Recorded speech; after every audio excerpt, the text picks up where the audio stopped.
صلاح کا مطلب ہوتا ہے نماز پڑھنا، اس کے اندر دعا، صلاح کا معنی ہوتا ہے دعا، اس کے کئی معنی ہیں. یعنی نماز میں آپ کیا کرتے ہیں شروع سے لے کر آخر تک یہ دعائی ہے. ایک معنی میں اللہ کو یاد کرنے کا نماز ایک ذریعہ ہے. اللہ اکبر کہتے ہیں آپ کس کو یاد کریں؟ اللہ کو.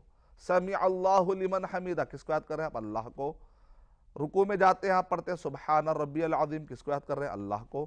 جب آپ سجدے میں جاتے ہیں سبحان ربی الاعلیٰ تو آپ دیکھیں آپ اللہ تعالیٰ کے بارے میں یہاں پر سورہ فاتحہ پڑھتے ہیں اللہ کا کلام پڑھ رہے ہیں آپ. معوذتین پڑھتے ہیں کوئی سورہ پڑھتے ہیں اللہ کا کلام پڑھ رہے ہیں آپ.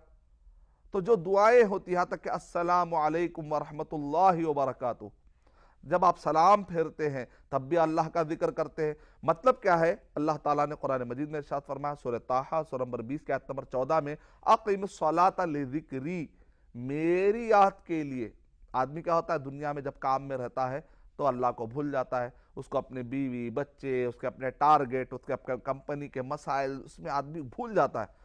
لیکن نمازوں کے بہانے کیا ہوتا ہے ٹائم پہ نماز پڑھنے کا فائدہ کیا ہوتا ہے کہ ارے میرا پیدا کرنے والا بھی تو ہے، میں اکیلا کیسے میرے مسئلے حل کروں گا، میرے پیدا کرنے والے سے میں دعا کرتا ہوں. تو نمازوں کے درمیان آنے والے مسائل کو حل کرنے والے اللہ سبحانہ و تعالیٰ ہے. اگر آپ نماز پڑھیں گے تو انشاءاللہ نمازوں کے درمیان آنے والے مسائل کو اللہ حل کر دیں گے انشاءاللہ.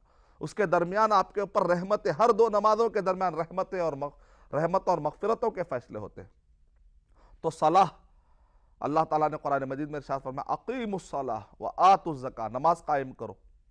اب ایک آدمی اگر نماز نہیں پڑھتا اور روزہ رکھتا ہے تو ہم کہیں گے ایک آدمی اگر عقیدہ اچھا نہیں رکھتا، روزہ اور نماز اچھی نہیں رکھتا اور روزہ رکھنے کے چکر میں ہے تو وہ آدمی کیا کہہ رہا ہے روزے کا بڑا امپورٹنس ہے. تو اس کا مطلب اکلا کہ بھائی پاسپورٹ موجود نہیں ہے لیکن باہر سفر کرنے کے لیے، انڈیا سے باہر جانے کے لیے وہ آدمی ٹکٹ خریدنے کے چکر میں، جبکہ پاسپورٹ ہی موجود نہیں. تو پہلے بنیاد تو ہونی چاہیے. تو بالکل اس لیے توحید بنیاد ہے اور اس کے بعد نماز وہ ایک الگ بنیاد ہے.